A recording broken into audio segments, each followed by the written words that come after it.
Good evening, everyone. I'll call this meeting to order. Where'd you go? Good evening.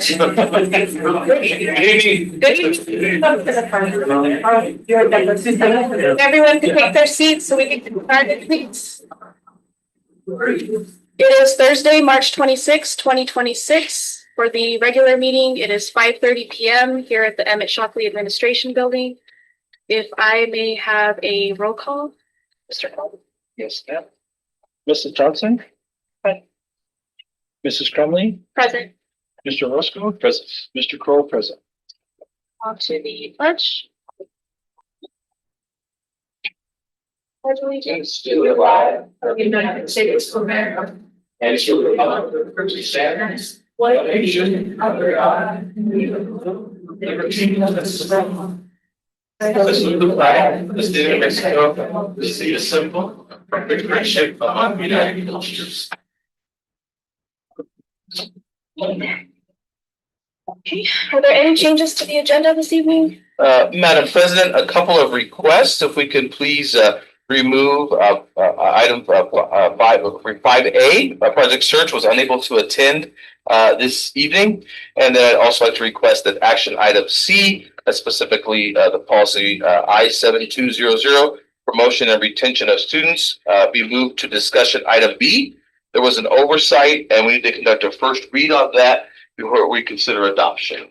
And of course, as a reminder to the board, if there are any items on the consent agenda that you would like moved on to an action item, now's the time to request that as well. So those two requests from me, and of course, any requests from the board to move any of the consent agenda items onto action, we can consider this time as well. Are there any requests to move consent agenda items at this time?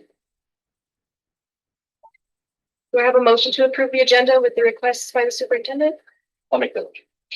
A second. Mr. Crowe? Yes, ma'am. Mrs. Johnson? Yes. Mr. Roscoe? Yes.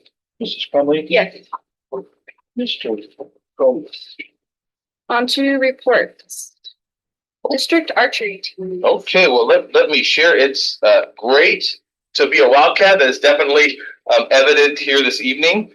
We have an outstanding I've learned we have had an outstanding archery program here in Dominion Public Schools, and they had a state competition where they had wonderful accomplishments, and they're moving on to nationals here very soon. So I want to make sure we get to hear from each of the schools and their principals and coaches. So this time, Mr. Richmond, if you could come, please introduce your coach and team. President Crumley, the board, Superintendent Longworth. I'm here on behalf of Red Mountain Middle School. I didn't do a lot of the work. It goes to Fernandez and Coach Ariano and the kids. They do all the work every year.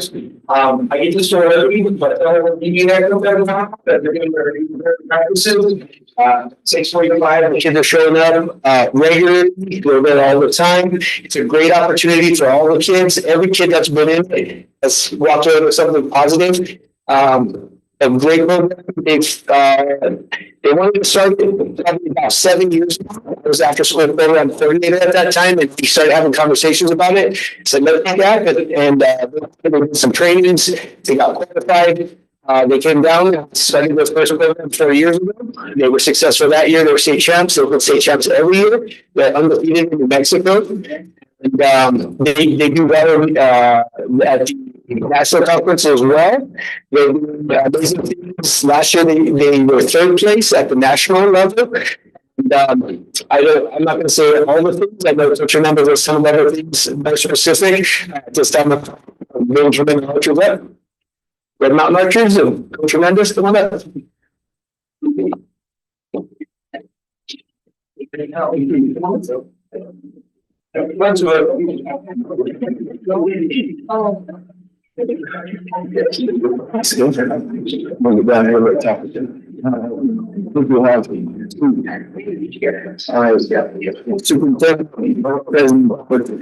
First, I want to thank you all for having us tonight at 5:30. It was nice to, the archer we're happy because it's so practice a little early. So they're happy about that. But, yes, this is our team. I'll tell you, it's our coaching team. We do have 2 archers on the team this year. Right, Peter, that just, and I'll tell you, these kids give us a lot. They really, I think just in the garden was a program 5 hours ago. We didn't know. And after our first term, wow, something there. And continue to like sure that's how our let down our dream as the last 4 state titles. And these kids, they every time they really 6:45 to the 1 to 5. So that's in the from 5 to 6 o'clock. So we had some championship teams, dual champions as well. Last year, I know she's our number 1 archer. So she's one of archers that have bows and some state championship trials and now for our 4th year, 7th year, 2 nationals to Sandy, Utah. Try to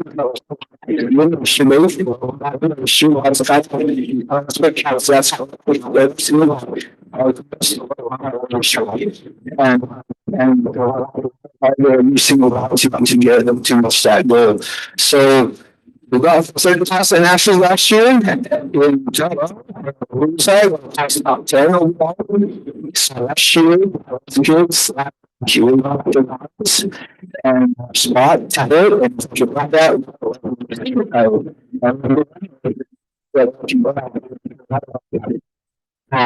It's all about winning and for our goals. That's what I love. So here we go. So Thank you, Coach.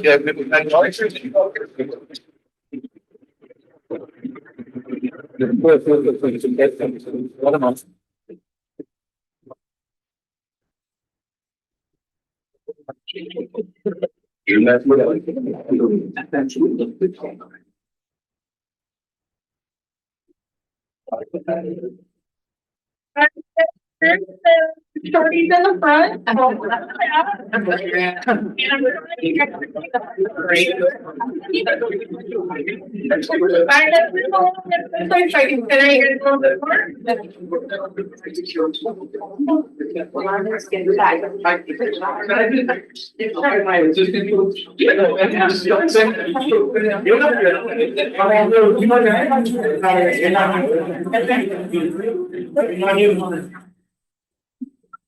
All right.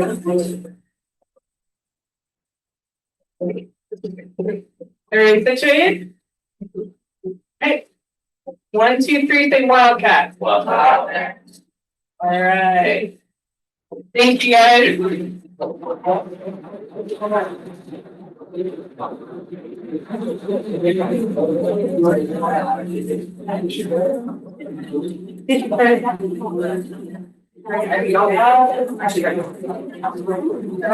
I don't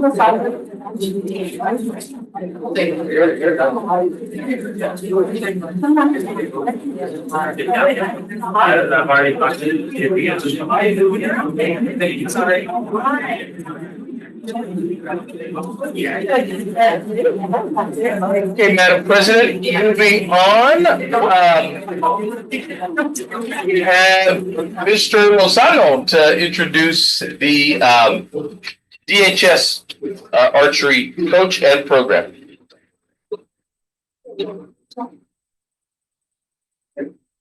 President Criminal, so yeah, high school. So I think it was about 3 years ago, right? Coach Stark at the time, this counselor Stark came to me and said she was interested in starting a archery program at the high school, and I was not of talent that we had in hindsight. But I do want to give credit to the high school because I was just curious that it started actually, we had fun success. And I think it was Robin Parnell, or one of the officers at the high school. Okay, our kids without success and coming up to the high school for members and the opportunities for the archery program. So I want to make sure we give credit to that as well. And then as far as the performance this year, I'll let Mrs. Stark, so if we let Coach Stark and our students up.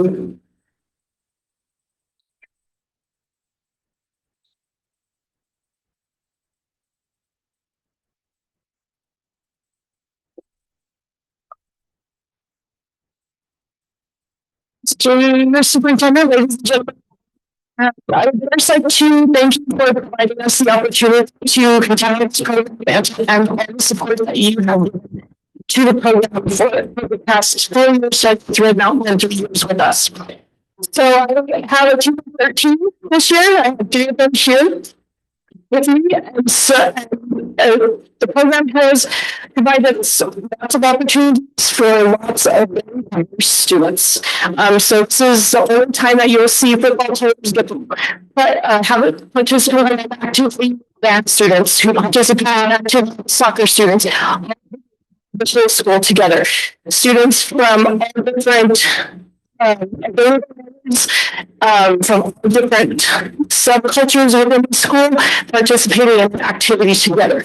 So it does very greatly impact and increase the buy-in to the school, the belonging as a school, and the kids just shine through this program. I have half of my team this year is first-time archers this year, and they went to state meeting and took second as first-time archers. So they really do step up on this program. Thank you very much for providing us this opportunity. Thank you. It's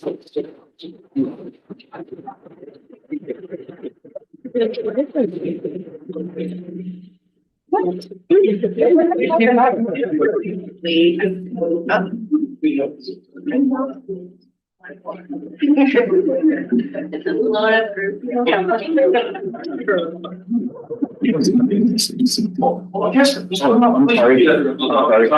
Sorry. Me, I was not.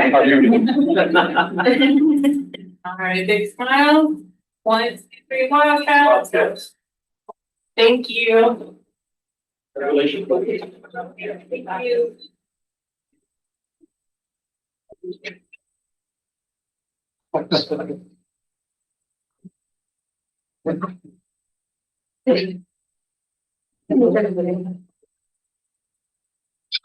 Okay, Madam President, our final team here this evening is the early college high school team. I know Mr. Simpson and Ms. Beatty were out working with some parent meetings they had scheduled tonight. And I don't know if Ms. Zacek was able to come on behalf of the school to introduce the kids and the coaches. There she is, Ms. Zacek.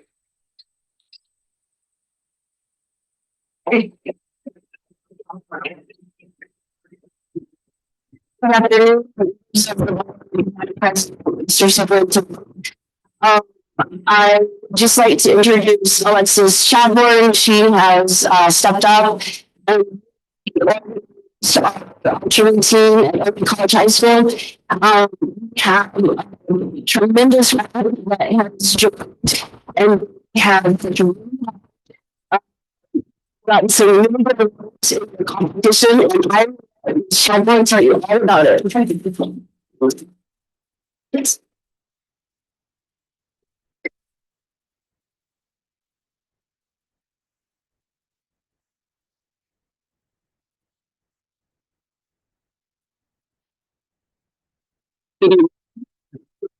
The board. So this is the very first year that early college has even had a sports team, which was pretty cool because every competition got to got first or second place. These kids worked so hard. Most of them have been doing archery for so long, but we have some kids who have never done archery before. Fantastic.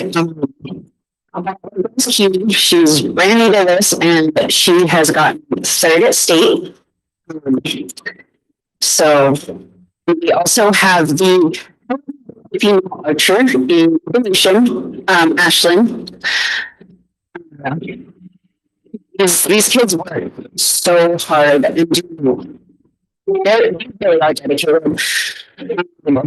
They love this and I really been enjoying this.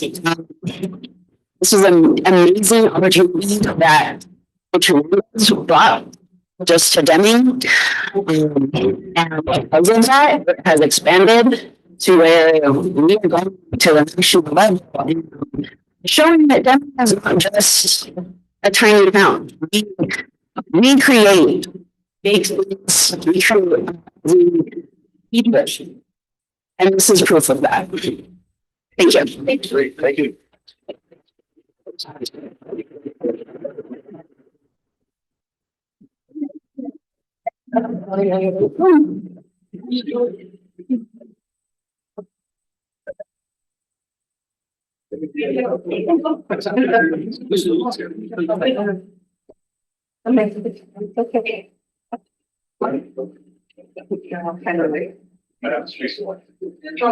Poor guy. All right. Take a nice big smile. 1, 2, 3, Wildcat. Oh, all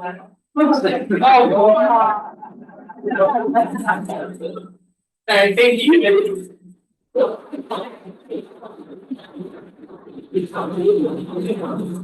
I think all of you. Thank you. Thank you.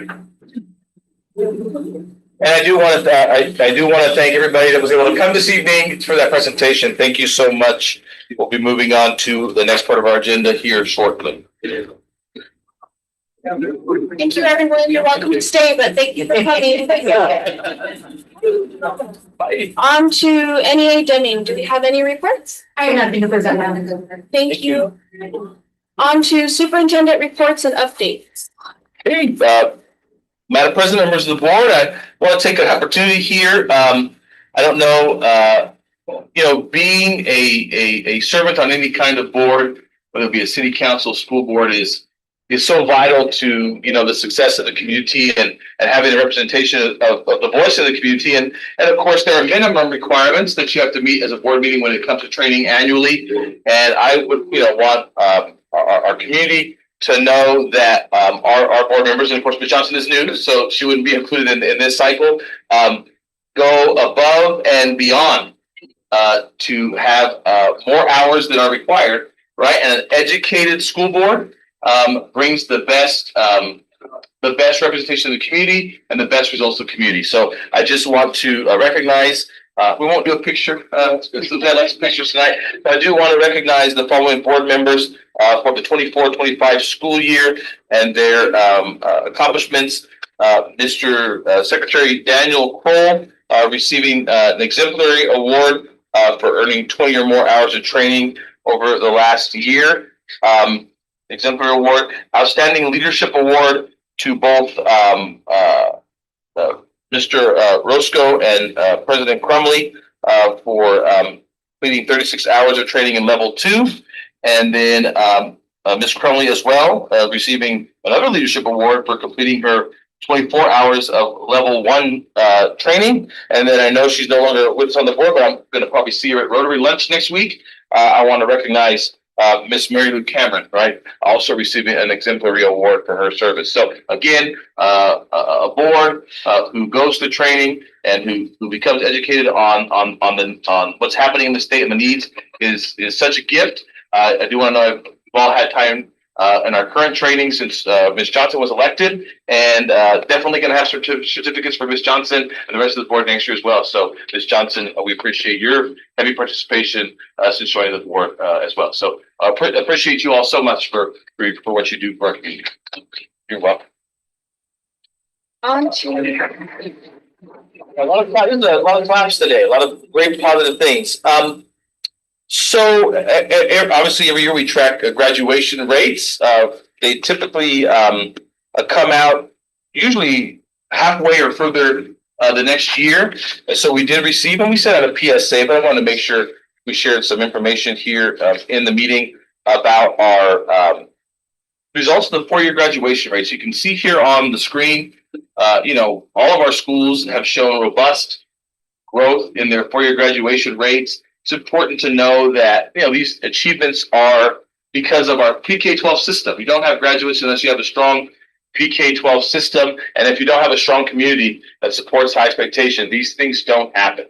Now, I do want to point out two things on the screen here. You can see on the right-hand side that Deming High School was for the large 300 schools or 300 students in a school or more. They had the fourth highest growth rate regarding fourth highest growth rate in the state for schools that size. But again, look on the left-hand side, and you can just see that all those graduation rates that we have here in the district exceed the statewide average, including our district-wide average as well. So I just want to recognize that because everybody has a part, but I know Mr. Simpson's not here tonight, and I know Mr. Lozano is here tonight, but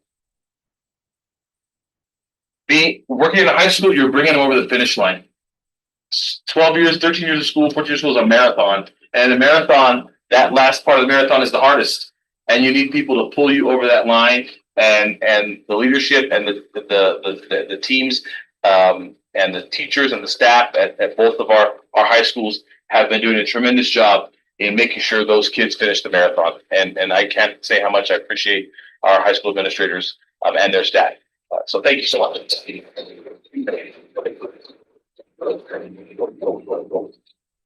Moving on, our OpenScape weapon detection system. I'll go over this, and if Benny, Andy, if I miss anything, let me know here, okay? So we've been talking about this, a lot of safety stuff we've been working on, and we're trying to get to the conclusion point on many of them, and we're getting there. I wanted to make sure the board was aware that our OpenGate weapons detection system is just about ready for launch. All the units are in district. OpenGate staff came in and had their first required district training with all secondary admin, security, SRO here in the boardroom. They will be coming for kind of in-action, on-site training at each campus during a regular school day in May. That means we're going to have a kind of a live exercise of using these as our universal entry screening for a school day in May, and we'll try out some different things at the end of May to kind of test our systems, and that way that will give some feedback to our secondary administrators on, okay, these things worked, these things didn't. That way we can have that as a regular thing happening in August. The schools are preparing at the recommendation of OpenGate some informational material and videos for kids on the kind of the procedures that we're looking to be used daily. And like I said, what we learned in May will help us prepare for the start of the regular school year. So did I get everything? I don't know if Benny's here tonight. Did I get everything, Mr. Paso? Okay. Thank you. So I just wanted to update you all on that. I'm sorry, I didn't stop for any clarifying questions on those last two items. My apologies. Graduation or the weapons detection system. Clarifying questions? My apologies. Okay, thank you. Enrollment update. This is also a great slide this evening. As you can see on the left-hand side, our enrollment for the last 3 months held relatively steady, kind of going up and down a little bit. Again, that is pre-K through 12 enrollment. On the right-hand side, you can see a breakdown. Again, as I like to remind everyone that our school funding is based on membership. So on the bottom left-hand corner, you can see our membership for the 80th, which is in December, 120th, which is in February. The funding for next year will be based on the membership counts for this year. So what you always want to be careful of is, man, did we have a large decline in our membership this year? Because that will affect our funding for next year.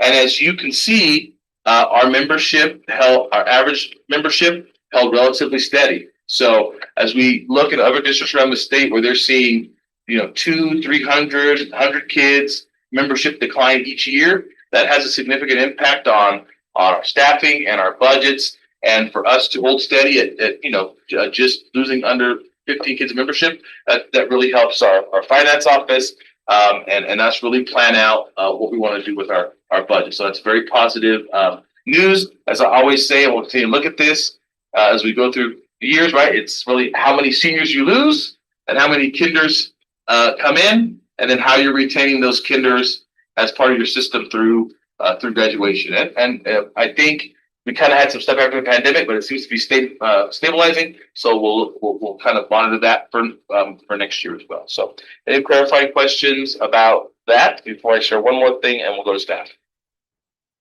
So just so you'll know, and we'll work through this on budget. We did our budget survey. We're working on that now. There was also an increase in the unit value from the state. That increase in the unit value, coupled with our minimal decline in membership, is going to allow us provide us enough money to, open the doors. Right? There's always extra cost each year. Open the doors. The 1% salary increase. The employee contributions we do towards their insurance, but we also have district risk insurance that we have to have. That went up several $100,000. So inflation of the cost of doing business, this membership minimal decline coupled with the unit value allows us to cover all those costs. In addition to then start making decisions on, hey, we have a little bit of money here that's kind of new to our system. How do we address some of those things that we see that continue to come up in our community budget surveys, campus needs, really related to that safe, supportive, and collaborative environment. Right? When we're looking at our investments, the money we have, that's what we're going to look at. So I wanted to share that. That was really important. Any clarifying questions? Next one, please. Our staffing summary. Charles is going to open that for us. What I do want to point out in the trend that I did see when this opens, and Charles, if you kind of click there on March, on our staff vacancy side, right? The one in blue there is teacher 17, right? 27 total positions open and set 7 teacher vacancies. It's been about the same since about November, December. So for me, as we go into next year, right, I think this is what we can anticipate. We're probably going to have about 7, sped vacancies. How do we address that? And again, 10 teacher vacancies. How do we address that? So this kind of gives me some trends to look at. So again, that's available online if you want to look at that some more. Any additional questions about that? Can I just ask? Yes, ma'am. Something in the trainings that we've been to, they talk about even the districts that pay their employees way more than we can because of oil and all that stuff. They even have vacancies. Absolutely. So I know a lot of people see that we have vacancies and that is a red flag, Yeah. but it is something that across the board, the whole state is doing. So I do want to point that out. And maybe if we could, on occasion, compare maybe percentage and like or something. I think that's a valuable point. And I'll make a note of that, Ms. Johnson. Yeah, because this is only in the context of Deming. Right. I think in the context of other places that are districts, right, this has a different look. So I think that's valuable. And as we let me think with the HR team where we can get that information, kind of the comparison information relatively easily. Just for the community. No, I think that's good. We are trying our best, but Yeah. it is statewide. You got it. It is a statewide issue. Thank you, Ms. Johnson. Next item. And boy, Mr. Turner, I got to keep him off the AI, okay? I gotta keep him off the. When I leave Mr. Turner alone for a minute, this is what happens. Okay, at least I'm smiling. So, like I always say, it is truly great to be a Wildcat, and one of the wonderful thing about Deming is it's a community I'm able to get around and do lots of things, see lots of people. So, spent last week with the team at the School Business Officials Association meeting in Albuquerque about budgets. Was at the some of us with the region board meeting earlier this week. I've been be able to visit campuses, working with administrators on their evaluations. Obviously, in our workshop, you all got to participate in the Everest focus group for our strategic plan as well. We did student leadership, we did the district admin, the board, other things. I got to go last night. Great music performance at DHS. Just a wonderful to see all those programs being successful. I was at a CTE advisory committee meeting last night, and I appreciate Commissioner Harvey was there as well. Went to the Spanish spelling bee. I didn't get to really say much about the legislative visit in Santa Fe. Because, you know, our last board meeting, but, was up there, got to spend great time. I want to thank Representative Jones for being a great host and having us on the floor and her great support for, you know, getting money for a Memorial Stadium and same thing with Senator Ramos and everybody helping us getting that money for, an automotive after school program. Just, wonderful support. I haven't run across, anybody in Deming that's not willing to support what needs to happen for our schools. It's just been tremendous. So I just wanted to share those items. Okay. Thank you. Next item. On to public comment. Anybody signed in? Yeah. Charles is keeping a digital record. STI. Charles got a digital record, so. President Conley, we do have two visits. The first one is Mr. Russell Johnson to speak about the adoption of policies. And sign up sheet, I just have them lumped together, so clarify which one he's doing. Mr. Johnson, if you speak directly. Okay. Mr. Johnson, before you start, I'd like to just inform everybody in the audience that any individual wishing to speak on an agenda item must have signed up prior to the meeting. Once the meeting has started, requests for comment will be done only at the discretion of the board. Individuals will be limited to 3 minutes unless a member of the board requests to extend the time to the individual addressing the board. Also, just a reminder to everyone, per our policy, personal attacks upon board members, staff personnel, or other persons in attendance or absent by individuals who address the board are discouraged. Thank you, Mr. Johnson. If you'll let us know which policy are you? Specifically with transportation one. That E-2050R. Yes, that's on the last page, board. E-2050 loss. Okay, we've got 3 minutes. All right, Madam President, members of the board, Mr. Superintendent, thank you for the opportunity to speak tonight. My name is Russell Johnson. And I'd like to address the proposed changes to the district's transportation policy, specifically with exceptions for providing transportation to students attending schools outside of their boundary. Now, largely, but are able to distribute buses and rights, but here in county, this is something different. Rather distance in miles, not miles, in a time that working done simply don't have. Most atmospheres or transportation is not a luxury, it's the only reliable that our children can get to school. You remove these exceptions, you're not just citing a policy, access and eliminating choice for families who can't make those long distance drives twice a day. That brings me to concern that many of us community has. So I would put the students who cross the are able to access district transportation by using the port of entry as a listed address. Whether that practice is officially sanctioned or simply allowed to occur, the result is the same. Transportation is being provided that do not follow the same standards being proposed for families within this district. That creates a serious issue of consistency and fairness.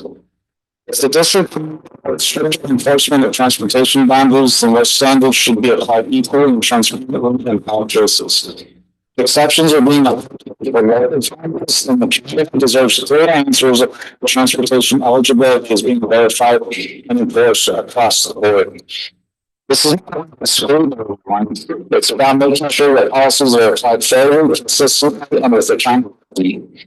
Rural families already face long distances and limited options. They should not be placed at a disadvantage by application of district policy. I would respectfully ask that the district consider this change, but to ensure that any transportation policy is applied evenly with clear standards and transparency for the public. But where county requires transportation isn't just a policy, it's critical to student success, and it should be treated equally for every family. Thank you. Thank you, Mr. Johnson. Thank you, Mr. Johnson. Thank you. President Conley, the second, Christie and Hardy.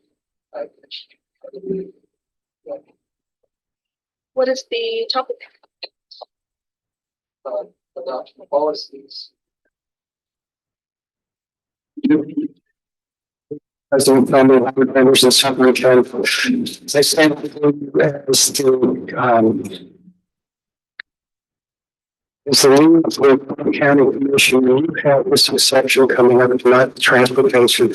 I hope that you have a serious and robust discussion, so that you consider all facets of it as you may pass it.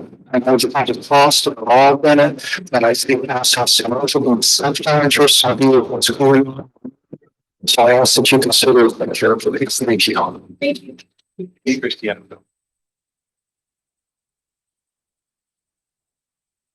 Thank you. On to consent agenda. Motion to consent agenda. For a second? Okay. Mr. Crowe? Yes. Yeah. Mrs. Johnson? Yeah. Mrs. Conley? Yeah. Mr. Orozco? Yes. Mr. Phillips? On to discussion items A, creating a unified focus, core values, core purpose, and big goals, Baton Elementary. Okay, Madam President, we have, I think that's our Principal Baca back there, and Assistant Principal Cox. Come on down. Good evening, President, members of the superintendent, welcome to me and presenting the core values, purpose and goals. I got together with all the 13 and decided on this. I would summarize our purpose. The town is committed to fostering excellence through high expectations, joyful learning, and equitable support, ensuring every student achieves success through effort, integrity, and a safe, inclusive environment. Students have it. Read it. If you have any questions, we're here to answer them.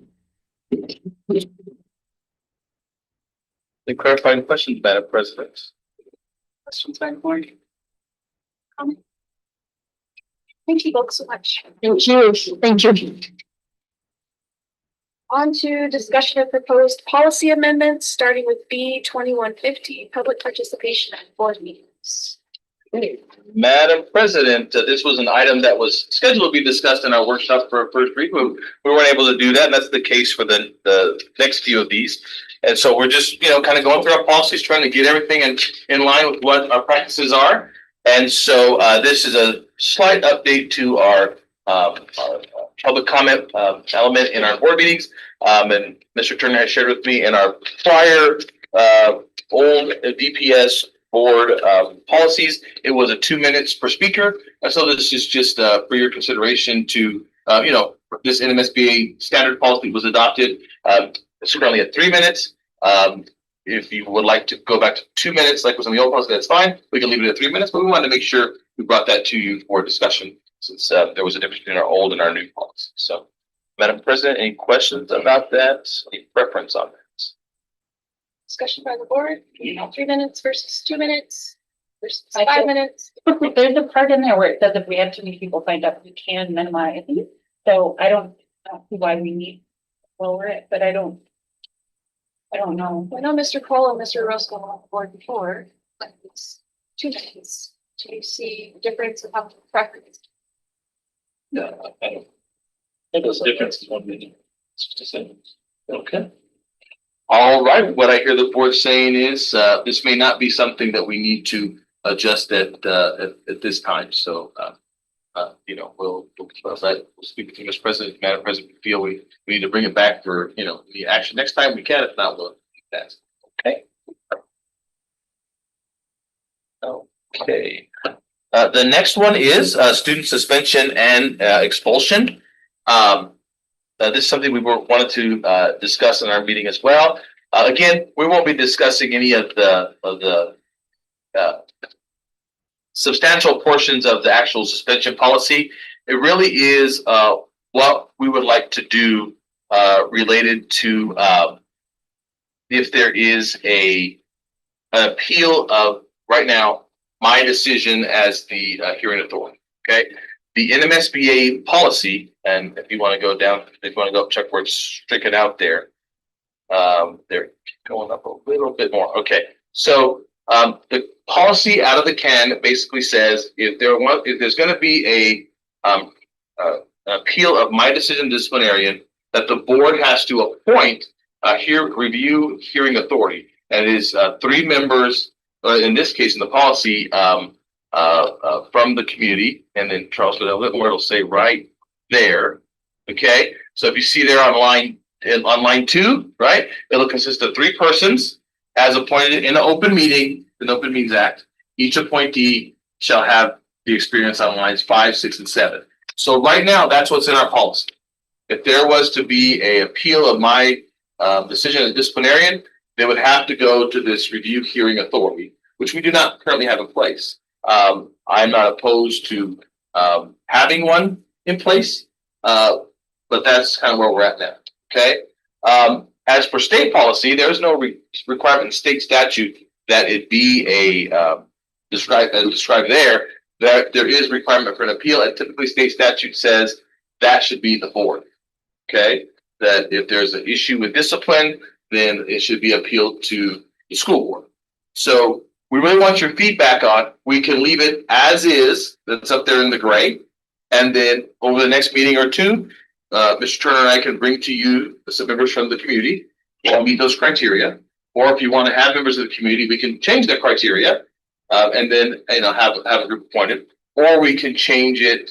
We can work on the language to change it to you all to be the review authority of my decisions. There are pros and cons to both. Okay. But before I kind of share what's on my mind, I don't know if you have any initial thoughts on those 2 options. Let's make a review hearing authority, or let's change it up and have the board be the review authority. Well, I want to clarify, this isn't because we've had any issue with changing something, it's because NMSBA is suggesting that, but that's not something that's. Member Johnson, you are exactly correct. There have been 0 issues. This is just, we'll just see with a lot of these policies as we move through. These are things we got to tidy up and get to the point, where we want them for Demi, because again, right, a couple of years ago, 24, 25, I think, Mr. Turner, in July of 24, the school board adopted the majority of the NMSBA policies and hasn't really gone through a double check of what's best for Demi. So what's in black in there is kind of out of the can from the NMSBA, but there have been no issues. The boardrooms have thoughts on either of these 2 options. I'm not going to think that if we are appointed, whereas if we pick people, expecting them to get paid, is there a term of time they would have to do it for, or if someone were unavailable, would we have to scramble to find a 3rd person, or would you have people on backup? So, Mrs. Johnson, I have experience in applying this policy using the members of the review authority as described here. And so the strategy that in my previous experience that was used was because there's a lot of can't be a resident or a parent, a parent of a kid. It was, hey, here are 7 people, 5 people that we can approve to be on the reviewing hearing review authority, and that as we pick who's going to hear this particular review, we're going to pick the 3 that don't have any kind of relation. So you kind of have a bank of people you can choose from. And it's hard to use it with other people. So, Yeah. say that. And I don't know, Ms. Crummy, I don't know if you have any thoughts. I'm not really leaning one way or the other in any strong type of way. I can see the pros and cons to either or. I don't think one is the right decision necessarily. I'm going to share again. I'm going to share one con in the possibly being the board. In this sense, is that if anybody were ever to appeal a decision that the superintendent made, mine or anybody else's, this is a smaller town, right? And I when it comes to making decisions, I don't in the small town environment, I don't want anybody on the board to have a certain feelings or pressure, right, in making a decision about this is put in that. I'm not gonna have a problem. Okay. To Mr. Cole, I just putting that. I'm putting that out there. I'm putting that out there. And then of course, if it's not an elected official, it's the review hearing authority, that pressure doesn't lie with The you. thing is, Yeah. that the issue that I have with the 15 or 5, Yes, whatever, it complicates it because then you gotta get somebody together, we gotta get, Yeah. it just makes it bigger than what it's supposed And to it be. needs to be. Especially because we already have to show. Yeah, it's okay. I mean, that's the only thing that's the issue that I have is we have to have somebody else, Sure. have them ready, do whatever they've got to go through, and then they're waiting and waiting when we're already here. Right. You know, but that's the only. No, no. thing. So, So I don't have no issues. If we gotta judge somebody, we gotta judge. okay.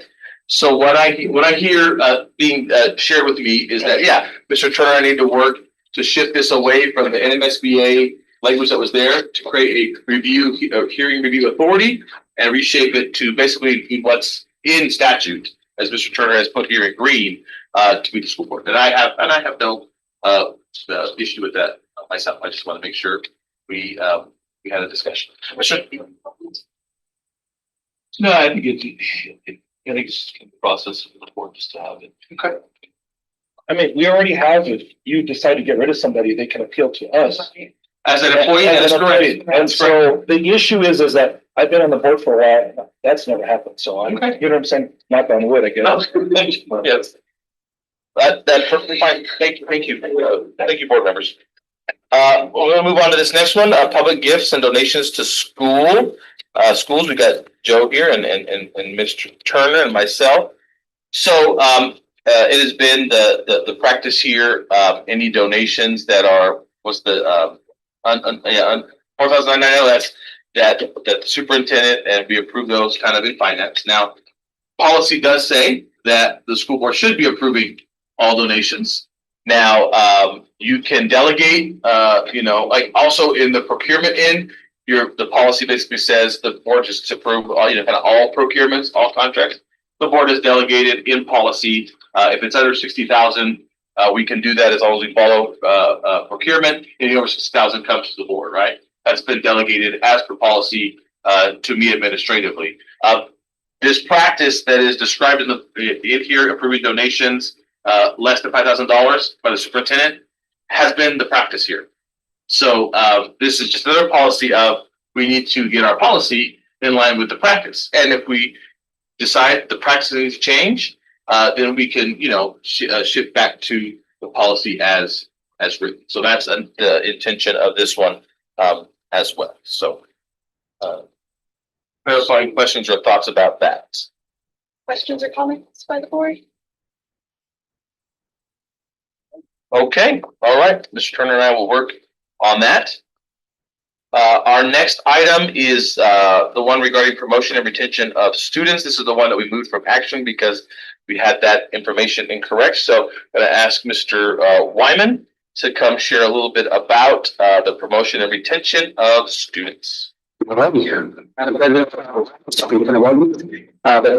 first round for update for promotion and retention policies. This will establish a strict criteria for proficiency. Current policy that again was adopted by board policy where updated simply says that the student is not proficient, but the student should be retained.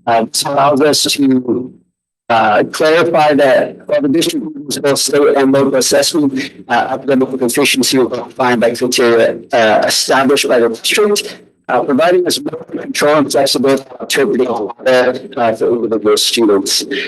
And so again, rather than having a specific policy steps, or instructional steps for students, this will also give a directive for the superintendent to develop administrative procedures for interventions, function monitoring in line with the MLSS.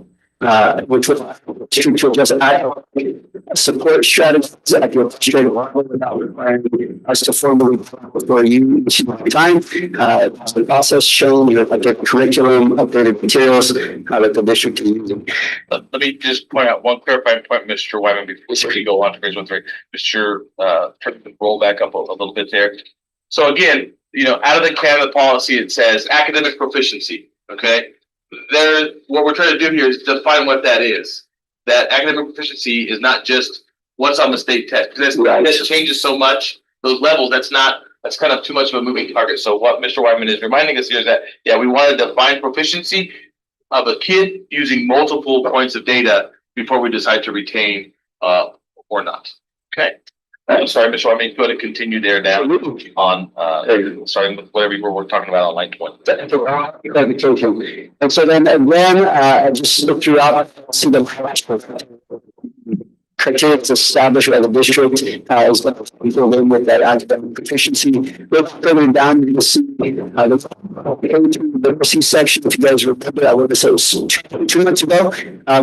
We recently updated the literacy notification policy to be aligned with updated state law and regulation. And so this section, in order to streamline this policy with others, as well as these international requirements are now largely integrated into kind of the broader MOSS process referring to above. And the last legal update here, this policy did offer students who are taking credit recovery programs at the high school level to cover the cost that the parents would cover for us. We have to mandate a nominal fee per remediation course, which would serve as an incentive for students to succeed in their school, which is ideal, and that's our goal as a district. And then we would obviously also retain the discretion to waive fees for financial hardship as necessary. So this aligns with statute. So current state statute was mandate this as well. So with that, I'll stand for questions. Questions or comments? Thanks so much, Mr. Wyman. Thank you. And don't go too far, just in case on this next one, Mr. Wyman. Oh, yes. Okay, our next one is, and want to kind of give you a little bit of information and update. This was a point of discussion during my evaluation in closed session, so I wanted to make sure we started having a discussion about this. So, the NMPED and some information has gone out about there's some student, family, and staff surveys. I showed you an example of that during my evaluation, and there seemed to be an interest that these are important outcomes that we need to know as a school board and as a school district. And I shared with you, we're already collecting these things. And so I wanted to kind of clarify. Okay, so annually, the state uses Panorama to collect this data twice a year. We did it in the fall. The purpose of this is to support student success, well-being, and learning environments. The state, of course, determines the questions.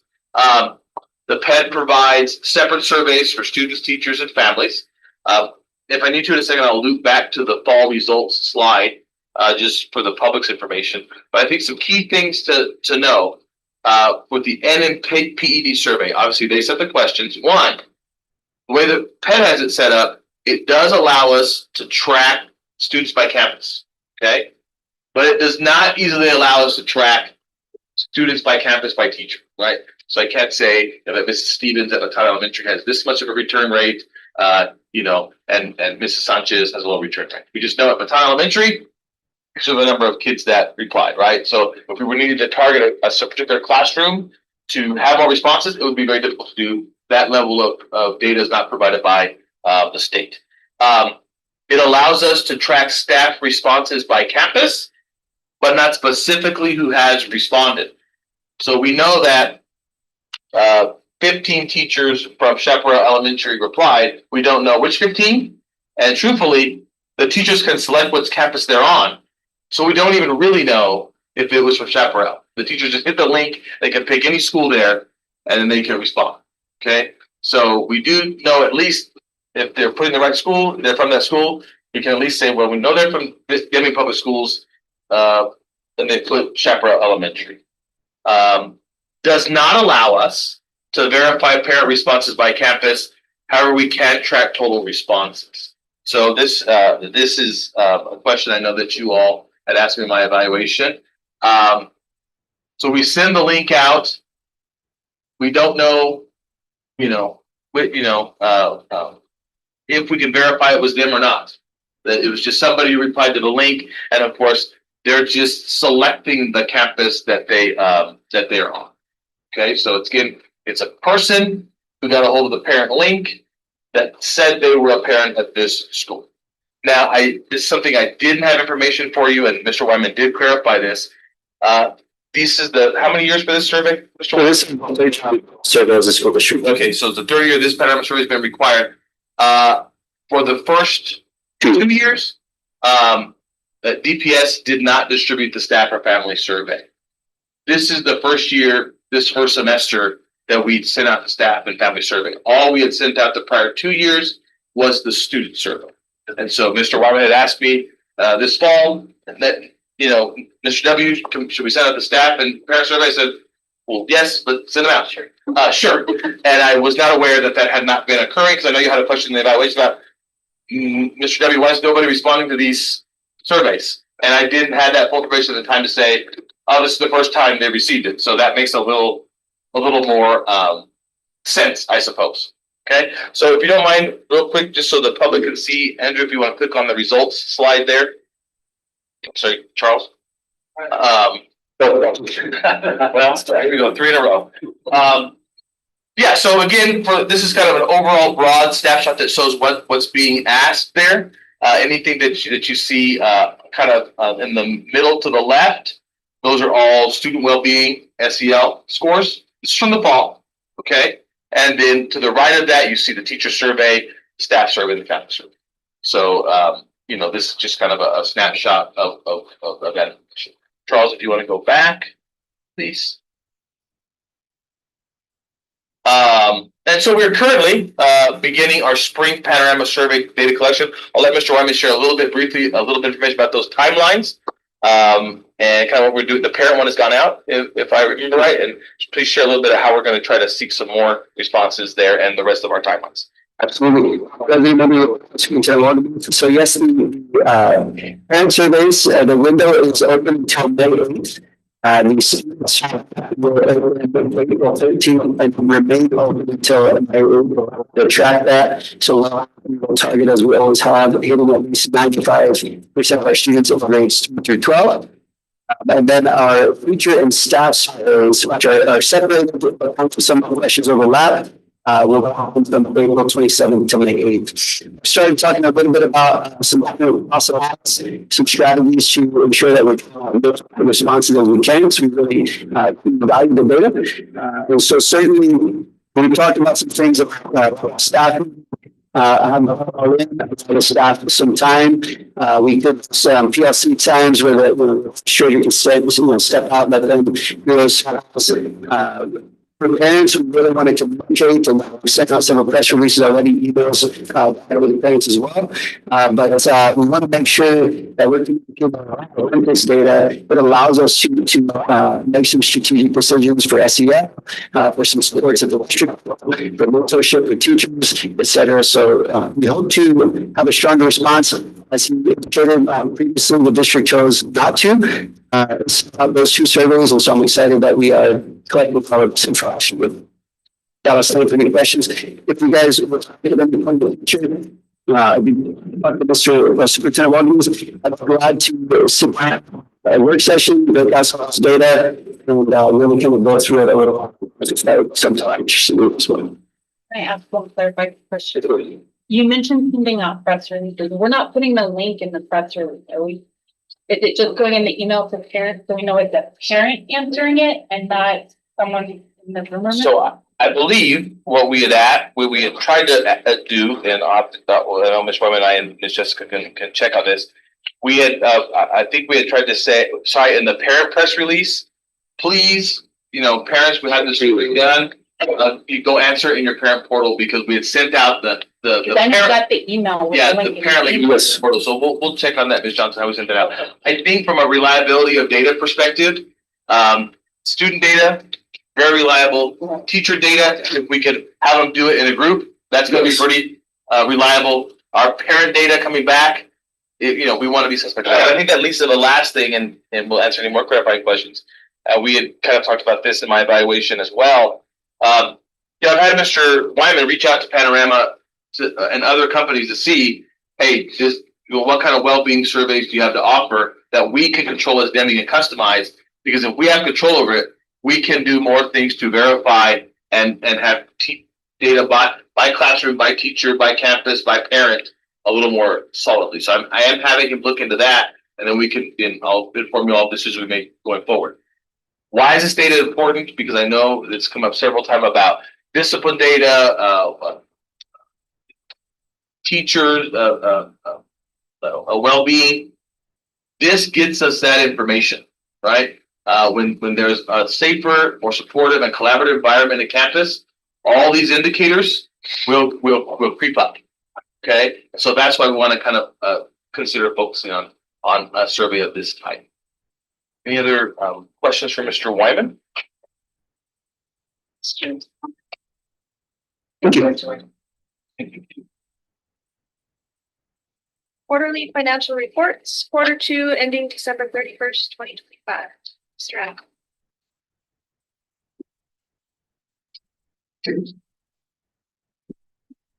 So we put together the current reports for December 31st, Madam President, members of the board, superintendent. This is basically the same thing that we did, that we presented in third one. We've got some summary slides in front of that, and then detailed information behind it if you have some extra time to peruse. So again, what we have here is we have view the revenue actuals, we have expense actuals. I'll take that.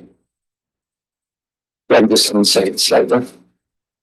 And then we have our cash report. This is reports that are due to Fed.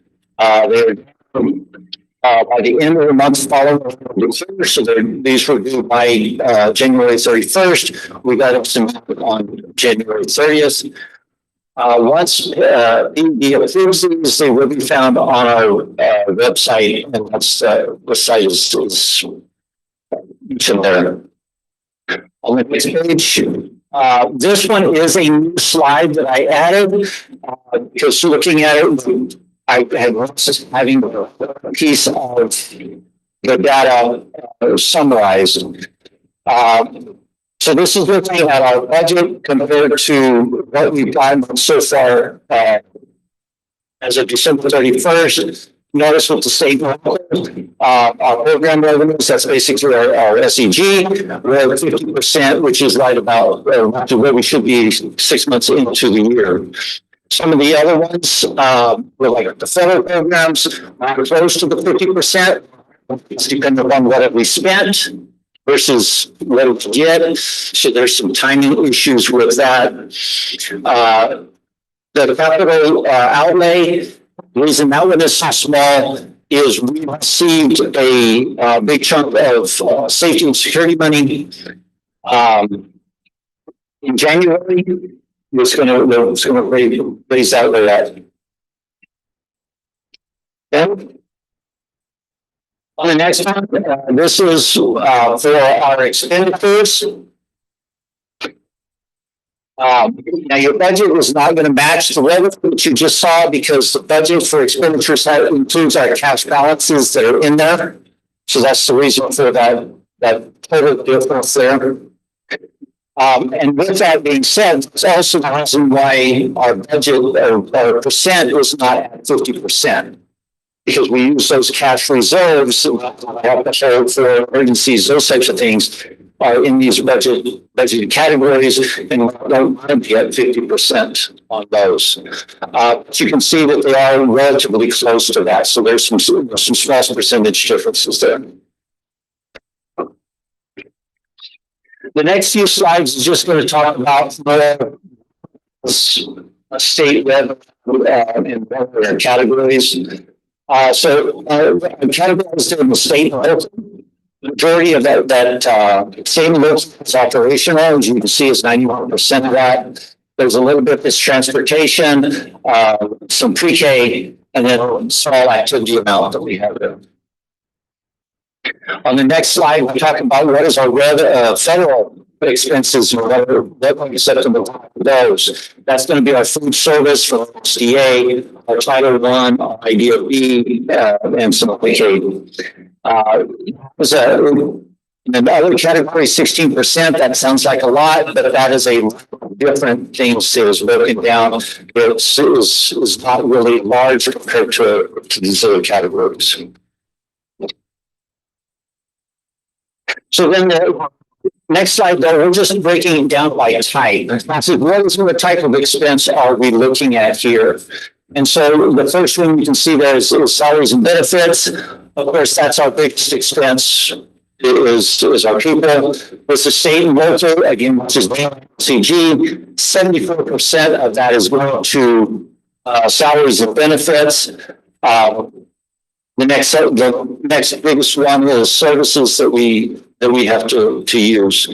The federal was a little bit less with salaries and benefits, but there's a lot more in the supply side because, like in the USDA, a big portion of that is for food that we feed our children with.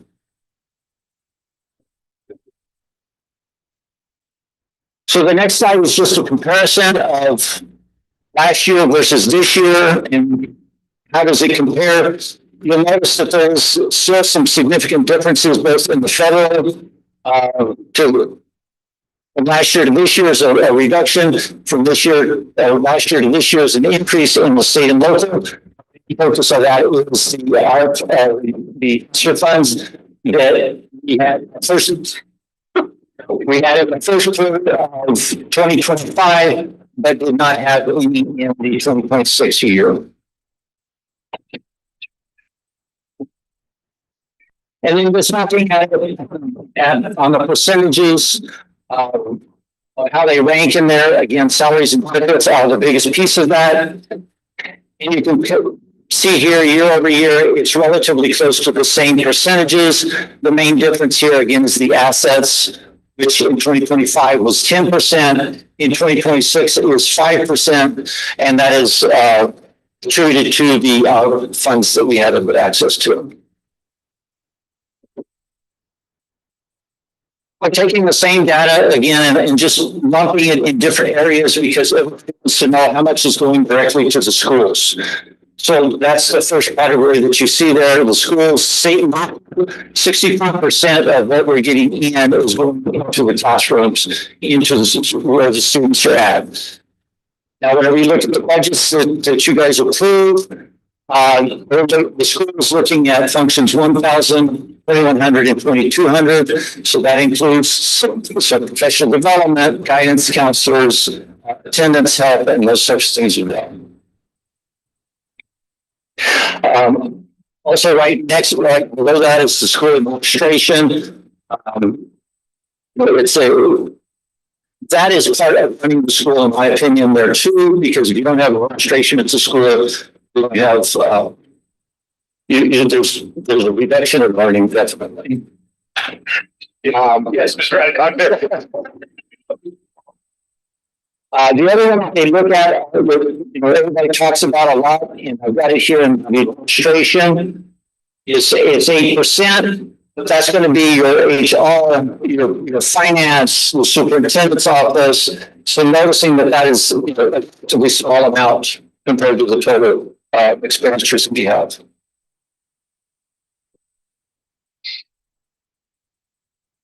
Next one is again just another comparison. Our funds is the major contributor of a lot of the differences there. And the next one with pie charts. Again, relatively close in percentages, the difference being the capital outlay. We also talk about cash balances and what we have and what is needed. I've broken it out into several areas here. Our transactional accounts, those are the ones that are the accounts payable, our vendors with, and the payroll. Our operating accounts. There's significant cash balances there, but also at the bottom, we've got a reserve. It says that our reserve should be 3 months of cash balance on hand. That comes out to about $18 million of what we should have at the 3 months level. With that, we also have receivables. When we spend federal funds, we have to submit a request for reimbursement. That then was sent back to us from HED. There's a time frame that from the time the template is gone until the time that money comes back in. We need to account for that in our operating account. We also have our summer payroll because teachers are not a 230 employee at the end of the summer, but an additional pay check to help them put out the insurances and such. And this is the amount that has been accrued so far this year that is going to be paid out at the end. I don't have to have that cash available. The last one there is still some money that was capital outlay that was approved by the board. That getting that spent. Under the capital accounts, the reserve that I have there is the 5 million. That is just in case we have some sort of an emergency that we have to act to get that done. On the next slide, we're talking about the proposals, RFPs or bids that we have out. We have the physical therapy that closed on February 27th. There's an action item on the agenda later on to award that. The other two that we currently have out are a food service that is not related to student nutrition. This would be for like our culinary arts classes. This can be for our concession stand, any fundraisers that they may have, just so that we make sure that we're in compliance with procurement code. The next one, IFE 25-3. That one is actually our student nutrition invitation for bid, and those are closed April 3rd. Any questions? Feedback? Requests? Looking forward to doing the budget with you. You're very thorough. You appreciate it. Yes, thank you, Mr. Adcock. Thank you, board. We do have several assigned departments here, and finances is one of them. Did a great job at, again, managing our funds to best meet the needs of kids. That is just I'm very impressed. I've been very impressed by that. I encourage everybody to be there Yes, budget meetings. so they know where the money goes. Mr. Adcock, don't go too far. No, I'm listening. That's like you're up again. It's going to put the laptops aside. It's like, it's a consideration to approve budget adjustment requests. So Vice President, member of the board, Superintendent, we have four budget adjustment requests for your consideration. The first one is a transfer. We're just moving some money from direct instruction to the office of the principal. This will cover some deficits that we have in some of the benefit categories that we have throughout the year. We'll watch those. Number 5 is an increase of our Title I. That is based on the final provided to us. When we first do the budget, we do it based on our planning. And then throughout the year, they give us a final allocation. That was a significant increase. For this year, looking at it across the board, I think schools had an increase, all of the districts. Ours was a little bit bigger, but I think I had some issues with some counts and things on our planning we looked at. The next one is transportation. This again is another rental fee that we're increasing. And the last one is an increase of our SB 9 state match funds. As we collect property taxes on our SB 9, the state does a match for that, and that's this year's allocation that you're putting the increase. If that has something, questions? Questions by the board? Motion? Make a motion to approve the budget adjustment. Awesome. Mr. Cole? Yes, ma'am. Mrs. Johnson? Yes. Mrs. Crumley? Yes. Mr. Orozco? Yes. Mr. Crowe. On to B, consideration to approve a resolution authorizing the disposal of district vehicles through a public auction. Madam President, we have Mr. Sosa and Mr. Turner on this. I can't tell you how much I appreciate Emery and Oscar in finally going through our fleet and making sure we are disposing of some very exciting vintage vehicles. So Mr. Sosa, Mr. Turner. Madam President, Madam Superintendent, good evening. I'm respectfully requesting approval for the disposal of 15 fleet vehicles from the district inventory. These vehicles are currently not being utilized and have reached the end of the cycle with an average age of both. Those are 16 to almost 40 years old and lack safety, fuel efficiency, and today's standards. We're at a point where we were seeing on repairs that were disposal that allow us an opportunity to recover some funds through auction. I stand for questions. They all still work. So, Yeah. yeah, to drive the majority over there, I drove the majority of them. They shouldn't utilize, I was in fear for my life on a few of those like that.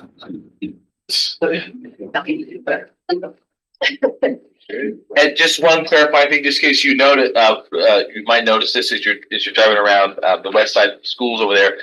We are using the large area behind Matana Red Mountain as kind of a staging area for these things that need to be disposed of as option. That way we can kind of start clearing up our regular yard and then get So we're gonna do it ourselves, is that what we're gonna do? Yeah. President, Superintendent, the way it works is we do it through, this auction site. Mr. The facilities director has agreed to assist transportation, with auctioning these vehicles. Any other questions? No questions or comments? Motion to approve. I'll make that motion. I'll second. Mr. Crowe? Yes. Mrs. Johnson? Yes. Mr. Orozco? Yes. Mrs. Crumley? Yes. Mr. Crowe, yes. Thank you. Thank you. Thank you. On to C, adoption of policies and discussion of accompanying regulations. Approval of regulations is not required. Superintendent. Hey, Madam President, most members of the board, we discussed these as a kind of first read in our workshop. So we want to kind of see if we can get some approval this evening. The first one, I'm going to have Mr. Wyman kind of remind us about open enrollment and choice.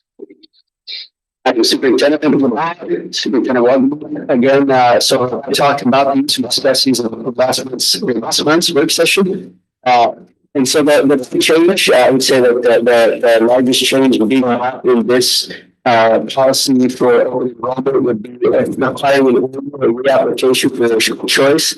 We did update some that was requested at the work session to include bachelor students with the monetary homeless as one of the categories for exemptions. We also updated the terminology throughout to kind of bring that to people, to students. We defined obviously the resident, school of residence, and school choice.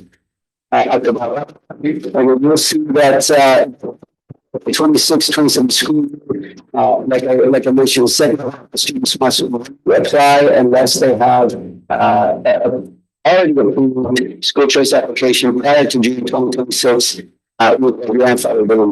And let me just again a clarifying point. This is the most important. This is one of the most significant points here. Again, aligning our trying to get some practices in alignment with some good policy. Typically, what has been occurring here in Deming is that once you put a school application in, maybe you put it in to be at Battalion Elementary when you are a kindergartner, that school choice application is forever. You never have to put it in again. But Battalion a good example because we have a responsibility as a school district to take care of the kids that are in zone first. What's been occurring at Battalion over time is we have kids that are on school choice applications the new kids that are zoned over there, and it's making our classes very large. We don't have anything in policy, the policy from the MSP service does say everybody should reapply annually. That hasn't been our practice. So what we're the decision we're wanting to make here is to get towards that. However, all the students who currently are on school choice applications, right? We're going to go ahead and grandfather them in on our you get to stay there procedure, right? This is just saying, any new kinder or new kid coming with school choice, you're going to have to start reapplying annually. And eventually all the kids will cycle through. They'll get up to DIS and RMS, right? There's only one set of secondary schools here. And then we'll have really our elementary students at some point all be, if your school choice, reapplying annually. Why is that so very important? Because we're going to have to be making some decisions coming up relatively soon with the zoning in our district and the reconstruction or replacement of a couple of elementary schools here in town. And in order to make those decisions correctly, we really have to make sure we have a school choice process that is clear to our parents. Because again, obviously, if you go on a school choice to Bataan, well, of course we would like you to stay there. But we can't have a situation where we have 15 new kids that are coming to Bataan and they have the right to go back to their zone, and we've got 10 school choice kids. We have to be able to say, hey, you know what? We've got an influx in Bataan, right? You're going to have to go back to your home zone campus. So it's really if you already have one on file, we're going to let you cycle through that without reapplying. But if you're a new one, you're going to start reapplying annually, which is a very standard and common practice. Any clarifying questions about that before Mr. Wyman shares the rest of this? That's the more significant points. So it sounds like the policy we adopted a while ago basically already said that you're to reapply annually. But Correct. Instead of us enforcing that existing policy, you're proposing that we change it so that there's a transition period. Madam President, that is correct, right? Because again, right, we have had a procedure in our community that has not aligned with our policy. We want to make sure, right, we get those lined up and give folks the benefit of what they were told in initial. Okay. Other questions or comments, board? Yeah. Okay. Madam President, with that, I'll ask for. Well, before we ask about that, I just want to anything for the regulation, Andrew. Very much the discussion we had at the work session has not been any changes to that. I will say one other notable difference and change that we discussed as well. We have a student who has significant behavior concerns or attendance concerns at that school that they've applied to go to, and it is not their school of residence that they're going to process. With processing in place, right? With have a meeting with all the plan. If we're not meeting to that plan, it could trigger a return to the homeschool as well. That would be the other, I would say, most significant update for the class. I don't say for your questions. Questions or comments regarding regulation? And President, I'll ask for approval of J050 open enrollment. A motion to approve that policy. Make that motion. I'll second. Mr. Crowe? Yes, ma'am. Wait, the agenda. Are we doing all together? Okay. My apologies. Thank you, Mr. Chair. Let's discuss the rest of them, and then we'll do these policies as a. I don't want to do them. You want to do them individually? I want to do them individually, Mr. Paul. That's fine. I want to do them. You got it. Okay. Go ahead. Go ahead, repeat, make the motion. Mr. Roscoe made the motion. Mr. Cole made the second. Mr. Cole? Yes, ma'am. Mrs. Johnson? Yeah. Mrs. Crumley? Yes. Mr. Rocco? Mr. Man with the master class.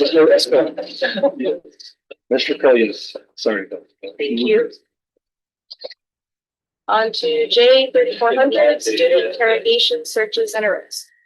Hey, Madam President, we also discussed this one. Again, we went over this this has been looked at by our legal counsel. We went over this in some significant depth a few times to refine it. Mr. Turner, if you want to scroll down to page 2. So again, right, three, green is all the new stuff, but 3 kinds of searches, right? A universal entry search, right? That ties to our open gate weapons detection system, our preventative canine free air sniffs, allowing the canine units to become used under certain conditions. One change that we made in blue there was, right, that, students are not expected to be, but with the camera, they may or may not be in the area. That's just the logical. And then, of course, our wand searches. Remember, our legal counsel says, yes, random wand searches probably go a little bit too further in violating your Fourth Amendment rights. So again, we can do wand searches if we do have in school the individualized reasonable suspicion. So those were really, that little blue line is the only change that we had for this policy. Again, if this policy gets approved, then we can go ahead and communicate out to our community those changes, and then really start activating the use of our open gate weapons detection system. Any questions about the policy before I talk a little bit about the accompanying regulation?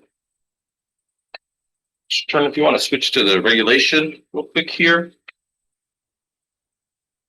So this regulation, Mr. Turner and I, we've kind of going around here about this, trying to get it perfect, but perfect is sometimes the enemy of good. So the entry search right there that I kind of put on line 5 yellow, very, very clear, very simple procedure. That's the one we're really looking to activate and practice this year via regulation. Charles, if you want to scroll past the canine, we'll talk about that in a moment. Down, keep going down to the last, okay, right here. Okay, then of course, right, pretty clear here on the regulations for the wand search, right? Reasonable suspicion. That's tied back to a policy, and then this just again further defines what a reasonable suspicion search is. So those ones I'm pretty solid on. Again, remember, regulation doesn't require approval. This just requires your thoughts, and then I go and fix it up. We're still working on a little bit on the canine. You'll see the MOU at the end. Charles, if you want to go back up to the canine searches. So remember, our goal with the canines is, again, this preventative detection, right? They can detect, unauthorized substances and objects. Again, if this policy gets approved, then the police department would like to come present a little bit about the canines, which may further kind of help me shape this regulation portion a little bit. But this just says that we have to have the canine be trained. We have to select a member of the team. This regulation talks a lot about me creating more procedures. So I think that's something that I still need to work on with Mr. Turner. I'll go down a little bit, Mr. Turner. Keep going. Talks about the qualifications of the canines. And then, of course, the conversation Mr. Turner and I have been having about the preparation for this and writing procedures. Typically, when you see the MOU here shortly, the canines do not conduct individual searches. That's not what they're trained to do. They're basically trained to sniff an area, right? And the dog will say, in this area, there is or was something, okay? A typical procedure, this is what we're going to have to promulgate relative to some revisions in this part of the regulation, is the procedures of, hey, this says preparation, we're going to have the school on a hold. We're going to go search these areas selected at random. The procedure we'll have to talk about as a leadership team is, moving those kids out of the room, right? There's a debate here, leaving the personal belongings in or taking the personal belongings out. Kind of see both of that, but really having those kids moved out. Then, of course, you have this. It talks about not restraining kids from leaving the room, restraining kids from leaving the campus. There's some information in here on that. If you go down some more, Charles. And then, of course, it talks about there should be physical contact with the kid. You shouldn't be restrained from leaving campus. I'll go down some more. And then it talks about the completion procedures Again, these regulations talk a lot about using the canines to detect if something is going on in the area, establishing individualized reasonable suspicion with students, and then of course doing a reasonable suspicion search using a wand or something else in a different location. Okay, so I'm very comfortable with the regulations relative to what we have written for everything but the canine search. I think there's more procedures that need to be written for this. Okay, so you've approved the policy. Now we're gonna take that policy and this MOU, and we're gonna make sure, right, I get this canine procedure as correct as possible. Okay. I know this is something that has kind of been a request of the community, and we have an idea of what it used to look like back in the day, but it can't look quite the same. So I will bring that back to you, the canine portion, as we move through. Okay, any questions or thoughts on I have one those question. regulations? Yes, What ma'am. would be the argument for not leaving their personal belongings? There's always the notion of, oh, well, somebody's, swapped it in there. That wasn't mine. It was my area. So I've been reading a lot about you're supposed to leave your ID on the desk so we know it's yours, but sometimes kids don't have their ID. So I'm just kind of in the middle there. You'll see in the MOU, they don't really want the dog sniffing people's personal belongings because sometimes those belongings are on the people. Does that make sense? Right. Because again, the dogs aren't really trained to, whether the belonging is with you or not, it's not intended to sniff the belonging. Just like alert to The alert, the best individual. example I can give about what these free air sniffs are, like when you go to TSA at the airport and the dog is just kind of in the area of the TSA line, they're not sniffing in the individual person. That's what these dogs do. They sort of just wonder and say, hey, over in this general area, there is something. They're not really intended to go right on that bag, right? Open air. Right, open air sniff, yeah, and Bobby knows more about that. So that's kind of, I think, the why that's in the MOU and why we're trying to figure out, hey, well, they should keep their belongings.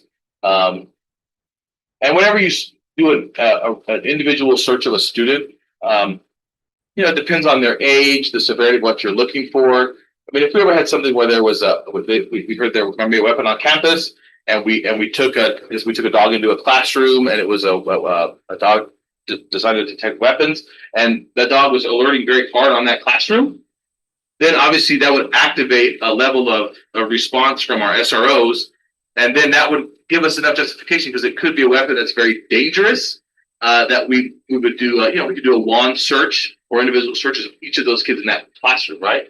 That's a different story if it's maybe triggering on something that's drugs, right? You can know, well, it's this part of the room, possibly these 3 kids that sit over here. Right, that's not as much of a danger. You just want to make sure the level of search you can do as a larger group is related to the level of severity, right? And drugs are like, you know what, we need a little more evidence to search these 4 kids. We really probably should be searching this whole classroom of 30 kids for drugs because the dog alerted on the whole room. We would know it's this area of the room, which 4 kids were sitting here, right? Then we have more justification to do that. So that's kind of where I'm a little. Want to make sure we're safe with the regulation. That's where I'm kind of stuck, but thank you for that question.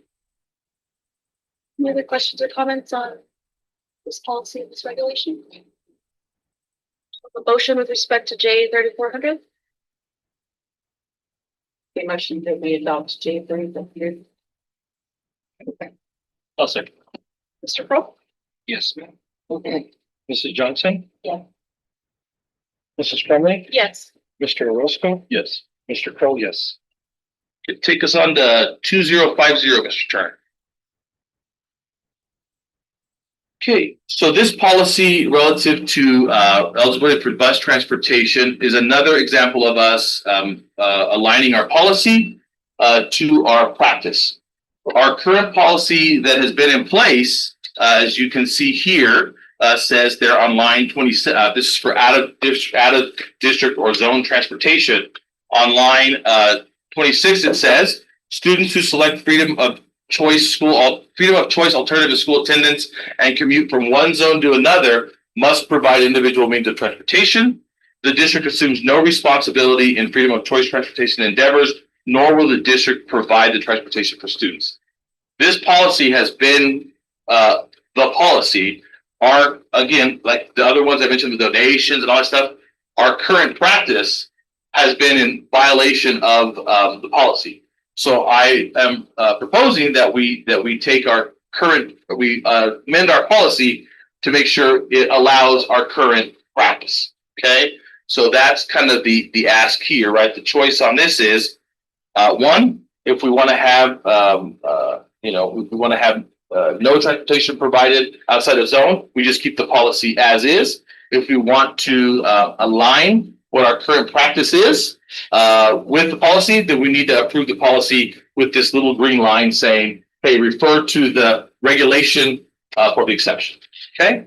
Now let me shift over to the regulation. Again, as a superintendent and administrative team, we decide the regulation, but we always want your input. So as we kind of discussed in our work session, there are two options here for the regulation. If you be reminded from previous discussions we've had, if you want an exception to be transported outside of your regular zone, you submit, starting last year with Ms. Treviso and Anne-Marie's been supporting this, a transportation exception request form that's saying, here's the reasons why I need to be transported out of that particular zone. Mrs. Treviso and Ms. Anne-Marie, when she was the assistant, really kind of defined that down to what the true needs are. We had a lot of folks, bless you, we had maybe a lot of trips going on that weren't significant or emergency needs. So Anne-Marie, this one is the one to continue our current practice, correct? Right. Option A. So regulation A allows us to continue what we have been doing for a year. It's just everybody has to do a turf annually. Correct. If you want to tell us a little bit more about option A. Yeah, it's option A, and I know I correct myself. I didn't know this when I was presenting this during our work session because I did say that it would include something pertaining to making sure that it's from waiting to, but we do have that capacity, which would fall into determine if you have that. So right now, we have a turf, develop the form, we provide documentation to tell us what is and current have extreme hardship, custody, and safety concerns.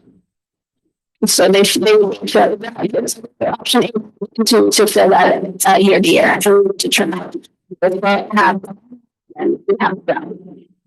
And I think Emery, correct me if I'm wrong. And again, right, if we approve the policy, then we may look at these turfs. We've had some discussions about the conditions on the turf, right?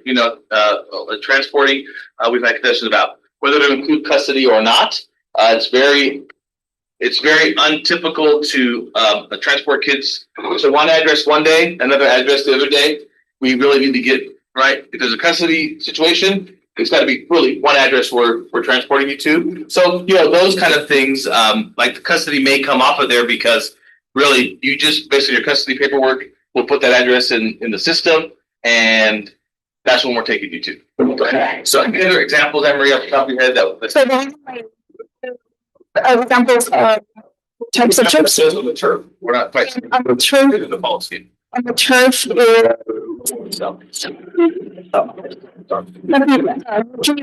so to house.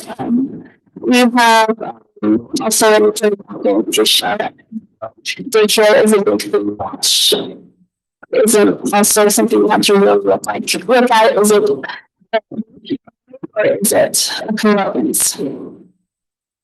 And so again, we put these turfs in place next year. We need to kind of revise them. Okay. So that's kind of option A, right? We have our turfs. We continue to do the turfs annually, like we've always done. That little sentence in the policy allows us to officially Not violate. officially do that. The other thing I want to note is that we also had our employees do turfs if they need to have they have a child They're working. We remember we were kind of last year delivering them to all the different locations. We kind of made a beginning of the year decision. We're going to deliver them to a centralized location, Smith School. That's kind of been going good. However, I've spoken with transportation from the perspective of what's the most kind of convenient way to arrange that. Smith School maybe not be the best location. So we're going to continue to offer that option for our staff to transport and surprise their kids after school so they can be picked up. We're going to continue to offer that, except we're looking to change that location to Baton. Correct. It's next year, Correct. with how the bus transfers and everything sort of happen. And she's already been working with the administration from the 10. Yeah. It's such a students, middle school, no longer than elementary school, so it's much like it's at the time they have. But by law, it's for students. So just wanted to let you all know that that's sort of tangentially related. And then of course, option B, I'll summarize this and Anne Marie can clarify. It is, option B is we begin a process of eliminating the turfs over time. So this option B says if you currently have a turf on file, we will honor that turf. If you change schools or make a difference, right, you don't get a new turf. So this one says all existing turfs, as long as drop capacity and those things aren't affected, we'll keep those in place. But after starting this next school year, no new turfs at all will be approved. And if that was the regulation we chose, then eventually, right, just like the school choice thing, we get down to no turfs would be needed, and we'd be aligned with how the original policy was published. So, we've kind of looked at those two options. Haven't really decided on one yet, but before the team does decide on one, I do obviously would like your feedback on option A, option B, neither one. Please think of something else. Any feedback on that? I see some validity in both option A and option B, from a couple of different standpoints. One, the flexibility to be able to have situations where maybe somebody moves the bus from one place to another. You don't have the means, or there's other circumstances that are involved. But then also see the other piece to it too, and the simplicity for our transportation. The cost of doing business, we're paying $2+ million for buses right now, and that just hurts. And so I see it from that standpoint as well. That it's, if we can minimize some of those costs go back to the classrooms, some of those costs go back to educating kids and doing other things. So I'm kind of torn between both of them, to be completely honest. To use turfs, we do have to get additional ones.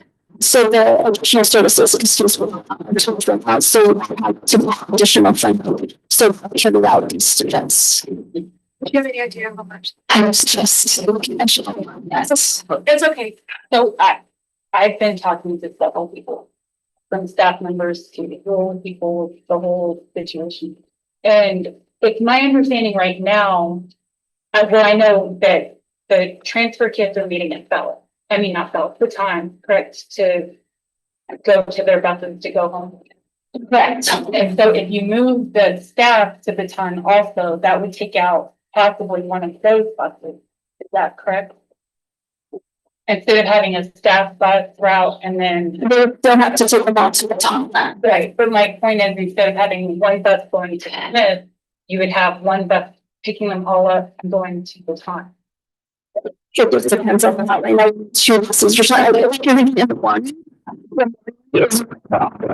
Students to catch their bus to their school. In the afternoon, it's the same thing, but for employees, we're going to Smith and still two buses because I have to have this covers inside the town.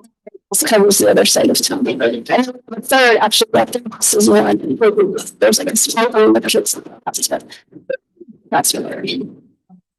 I was told at least the one that is the South Peak part is a 6 mile route.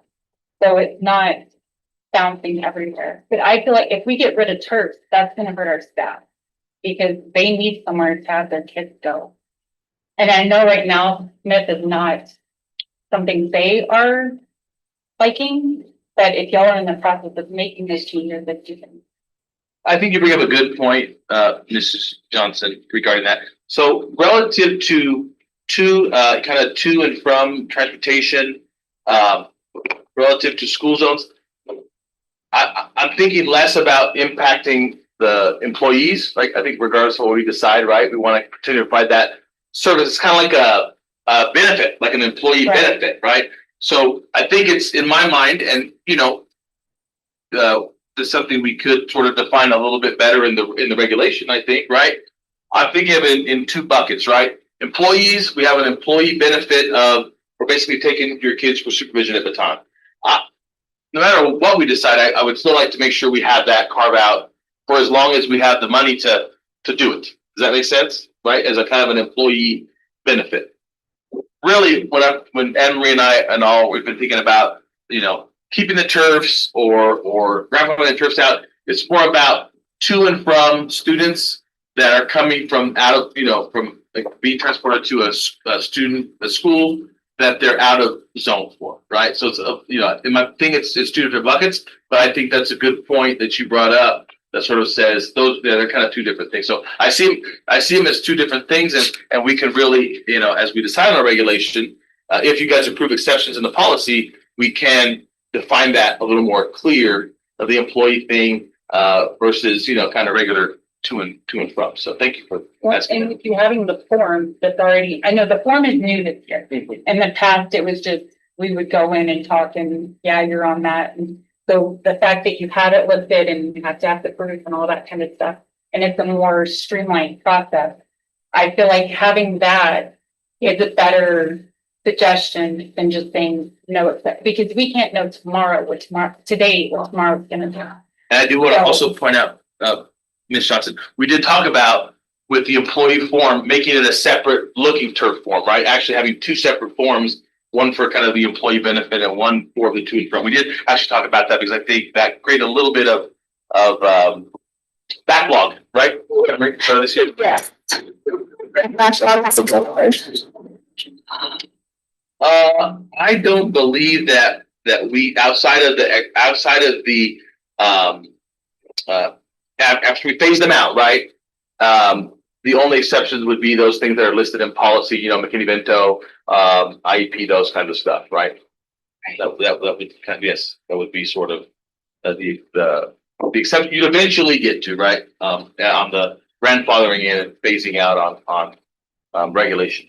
Other thoughts on the regulations, and then we can make a decision on if we want to approve the policy with that sentence about Having accepted. Mr. Superintendent make some exceptions. This is one of a working perspective, which one of these choices?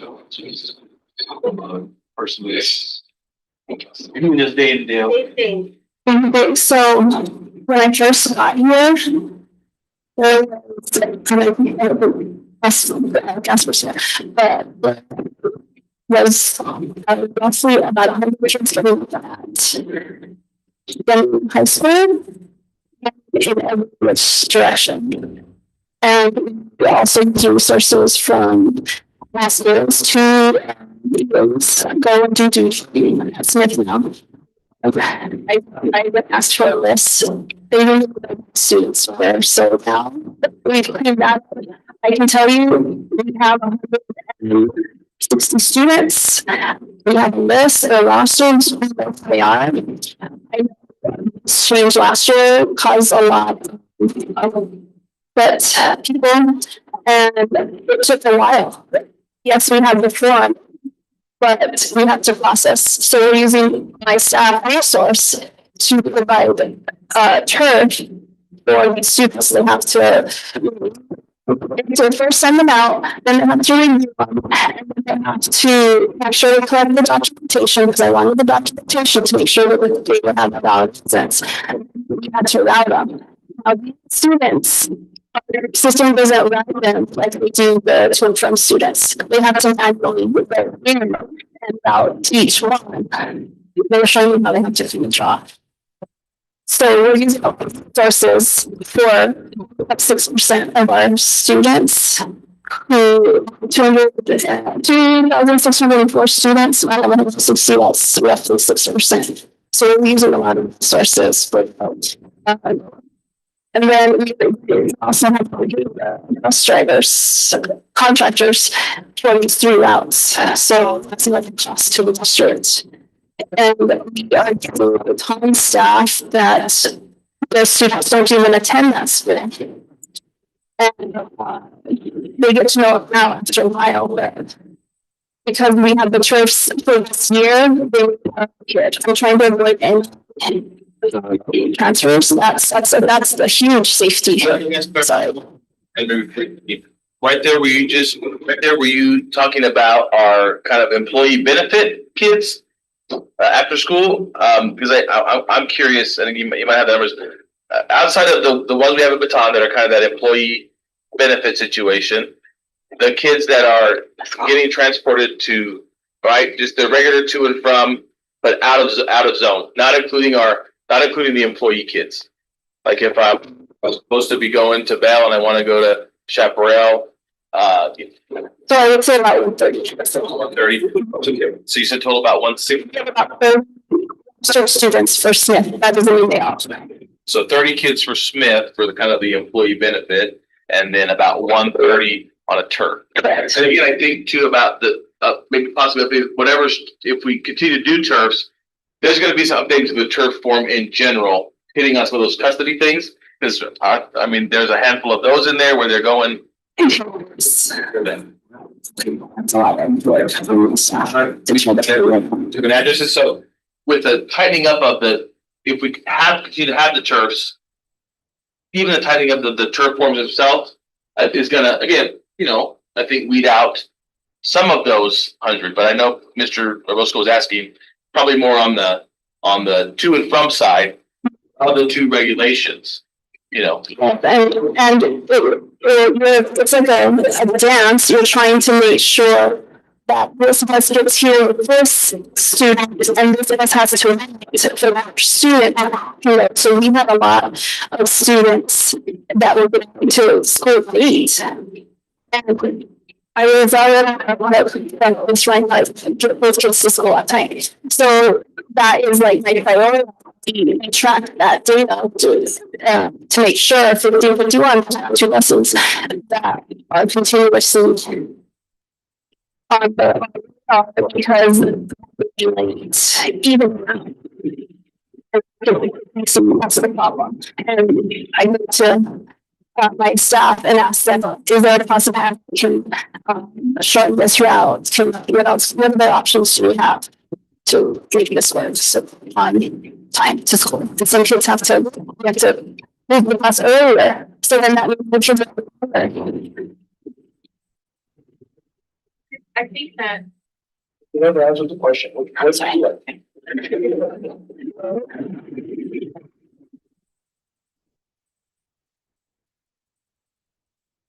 Here's what I'll share. Either way, we need to. Sam seems to me we've got to. It sounds like, right now we need to update the policy to have some kind of exception, right? Because even if we go to B next year, it would be a violation of policy without updating policy. So we likely need to update that policy. I think the nice thing is by updating the policy with that statement, it says look at the regulation. We can decide on a regulation as a team. It could be one regulation for this coming school year, and Emery can say, "Well, Nick, I know we picked this. That's really not working." Then at this time next school year, we can say, "You know what? We've got to shift to this next regulation for next year."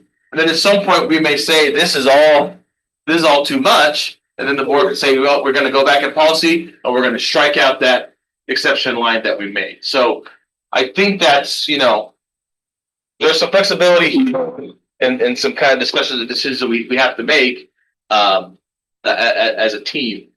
But yes. I really appreciated what Ms. Mona said about really considering need versus convenience. I think that's important.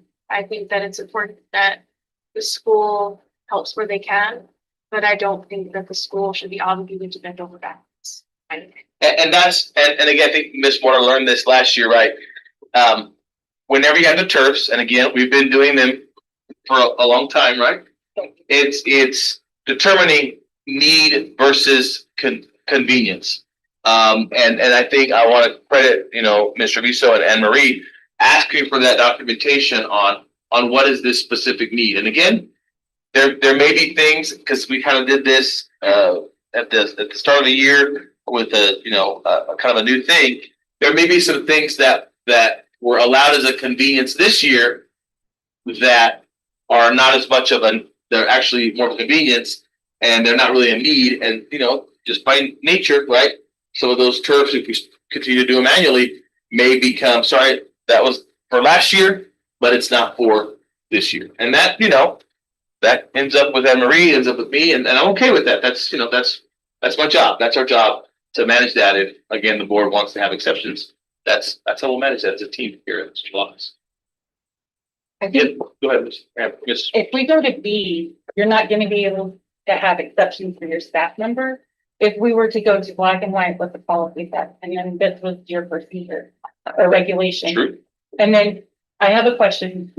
As far as, so, again, I talked to a lot of people, and it's been mentioned that there's the after-school activity bus that goes down to Columbus. How does that work? Because that's after school hours.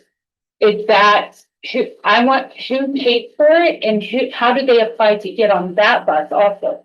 Because that would be an exception because it's not into school hours, the regular buses that go. I'll let Emery answer that. It is typical in rural communities. My last job I came from a rural community where kids lived kind of far away. It's very typical for after school activity buses. If you're involved in a school activity, a sport, tutoring, it's a common practice to look for funds to support some of that transportation.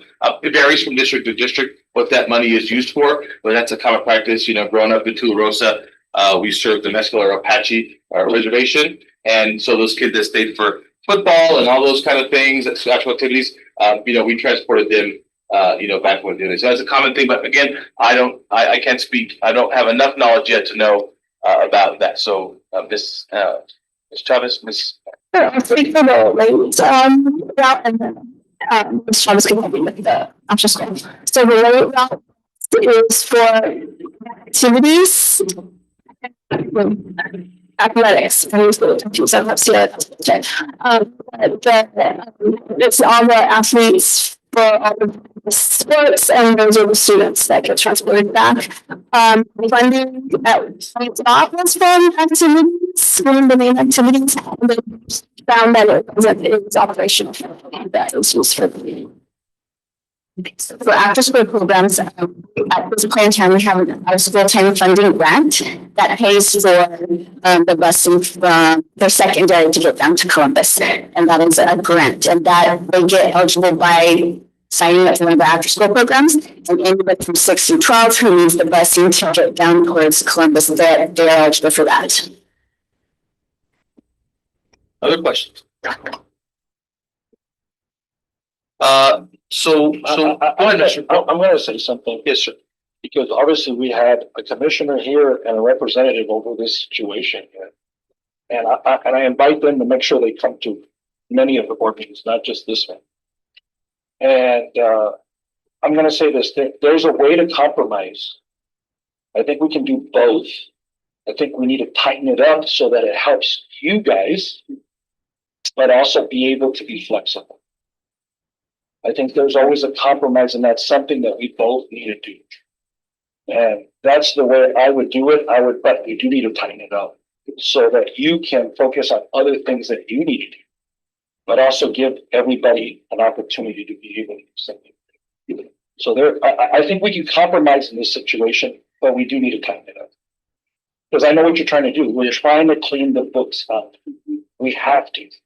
That's just what we got to do. We got to find out there's decisions that we're going to be making for the future that we got to know what we're doing. And if we don't have the right data, we're not going to make the right decisions. So that's something that we got to do.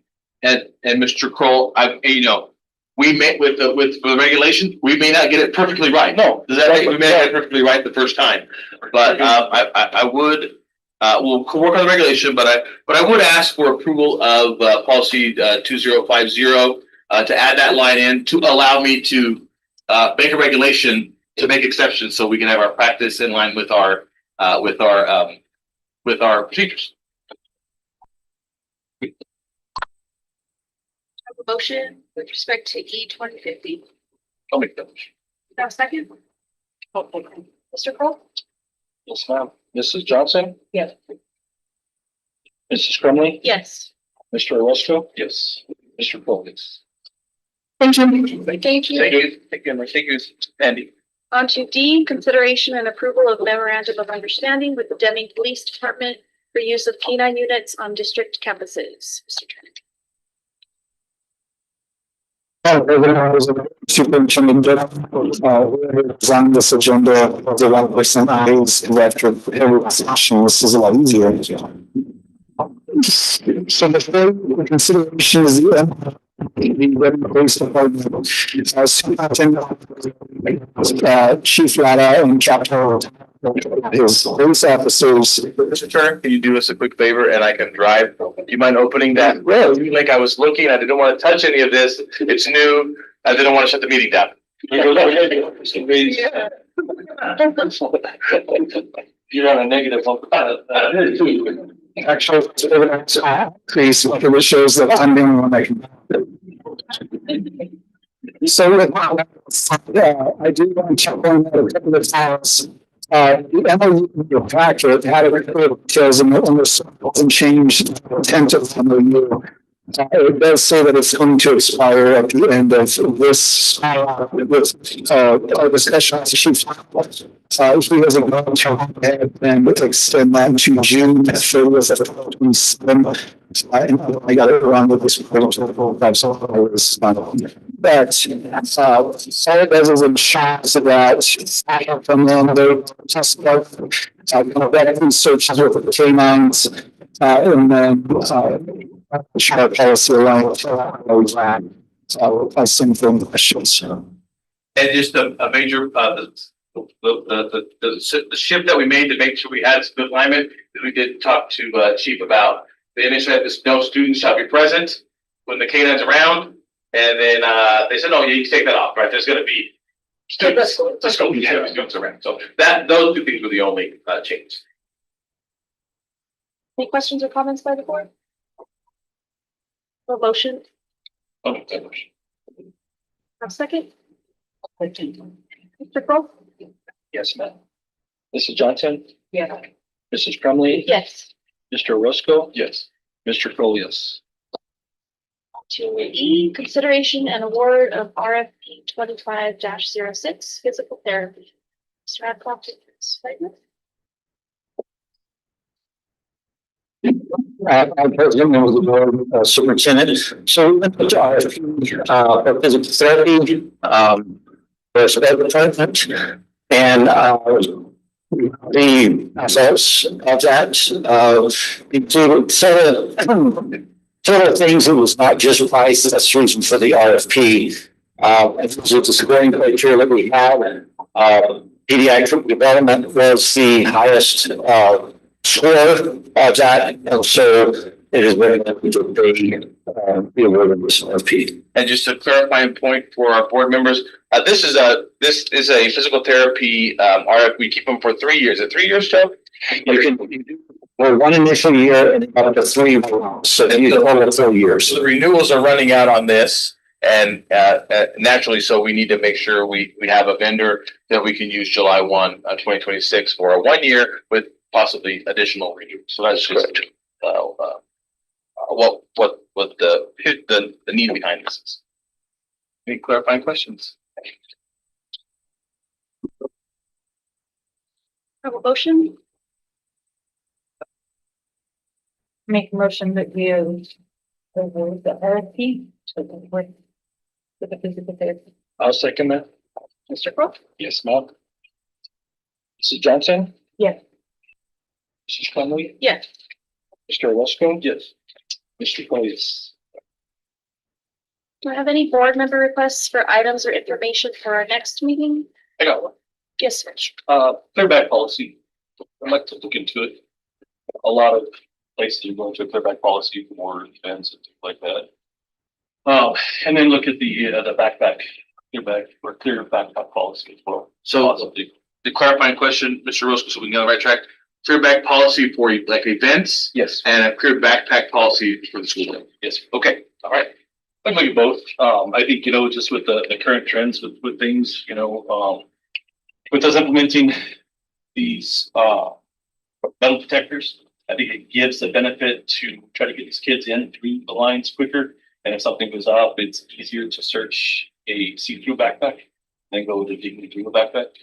We're still having issues with vapes. I think we lost a couple of toilets last year at the high school because vapes were being stuffed down the toilets.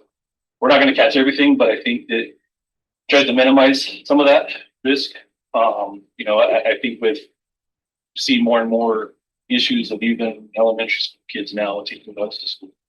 And I think with the clear backpack policy, even if you don't have those metal detectors at some of the school sites now, I think it helps, it helps the employees and staff and principals and things like that. Be able to see those backpacks as well. I think it's just another safety piece to keep our kids safe, to keep our community a little safer. With that, are there lockers at the high school for the kids to use? No. They don't build lockers typically anymore as in athletic areas. Any other requests for items or information for the next meeting? I would love to make a comment. I would like to recognize, I know Gasper's not here, the cheerleaders at the high school took runner-up, first runner-up for their cheer competition. And I just want to recognize them that they did an amazing job. We've never had that in a long time. They've been through a lot, so I'll just want to. Thank you, Mr. Crow. And like I said, as a team, we're continuing to try to get more and more students here in our meetings, and we'll kind of work on get some of those folks in. We had a big CTE accomplishment as well. Our Skills USA chapter was awarded, looking to get that information out and get some of those CTE kids here and maybe and some other kids here in May. So Some of our wrestling fields. and the rest of you, yeah. Time state championship on the female side. So Yeah, we'll work on that to see what we get done in May, board members, and we'll work on that to improve upon that next year. So thank you for that feedback. The board will be having the next regular meeting at Columbus Elementary School on April 16th, 2026. The meeting will begin at 5:30 p.m. Should we read all that? All right. The board will be adjourning the open meeting with the board meeting. That's not good. In closed executive session for the purpose of discussing limited personnel matters, employees on leave, as permitted by NMSA Section 10-15-1H2, and discussion of personally identifiable information about any individual student as permitted by NMSA Section 10-15-1H4. There will be no action taken in closed executive session, and the topics will be limited to only these matters. Do I have a motion to adjourn? I'll make that motion. Also, Mr. Crowe? Yes, madam. Mrs. Johnson? Mrs. Conley? Yes. Mr. Orozco? Mr. Crowe, yes. Thank you, everyone. Thank you all. Good luck at it.